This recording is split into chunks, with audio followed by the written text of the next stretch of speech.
ચોટીલામાં વિચરતી વિમુખ જાતિના સરાણીયા સમાજના પરિવારજનોએ પ્રાંત અધિકારીને આવેદનપત્ર સુપ્રત કર્યું છે। ચોટીલામાં વિચરતી વિમુખ જાતિના સરાણીયા સમાજના પરિવારજનોએ પ્રાંત અધિકારીને આવેદનપત્ર સુપ્રત કર્યું છે। સરકારી યોજના માટે ઘર બનાવવા માટે પ્લોટની માંગણીઓ કરી છે। 2017માં જિલ્લા કલેક્ટરના હુકમ પણ થયેલો છે।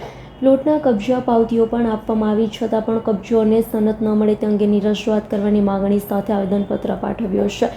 સામાજિક કાર્યકરને સાથે રાખી 17 જેટલા વેપારીઓએ આવેદનપત્ર પાઠવ્યું હતું। મારું નામ હરીશભાઈ ચૌહાણ, પૂર્વ ઉપપ્રમુખ નગરપાલિકા ચોટીલા।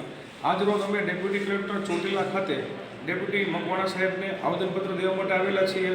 ચોટીલામાં વર્ષોથી વસવાટ કરતા વિચરતી અને વિમુખ જાતિના સરાણીયા સમાજના પરિવારો વસવાટ કરે છે અને નાની મોટી મજૂરી કરી પોતાનું ગુજરાન ચલાવે છે। આજથી 2020ની અંદર કલેક્ટર સાહેબ દ્વારા તેઓને પ્લોટ પણ ફાળવવામાં આવ્યા હતા। અમે માંગણી કરેલી, આ પરિવાર પાસે ઘરના ઘર નથી, જેના માટે સુરેન્દ્રનગર જિલ્લા કલેક્ટર દ્વારા આ લોકોને પ્લોટની માંગણી અમે જે કરી એ મુજબ પ્લોટ ફાળવવામાં આવ્યા હતા, જેની કબજા પાવતી પણ આપવામાં આવી હતી। આજે 5 થી 6 વર્ષ થઈ ગયા છે, ઘણો સમય થઈ ગયો, પણ હજી સુધી આ પરિવારોને કોઈ પણ જાતનો ન્યાય મળ્યો નથી।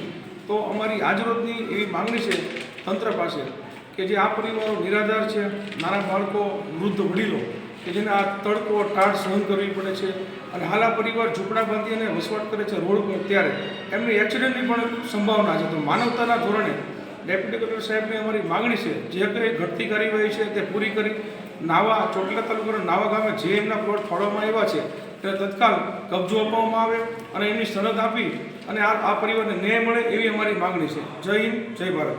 વિક્રમસિંહ જાડેજાનો રિપોર્ટ, S9 ન્યૂઝ, ચોટીલા। અમારી તમામ માહિતીથી અપડેટ રહેવા માટે જોડાયેલા રહો S9 ન્યૂઝ સાથે।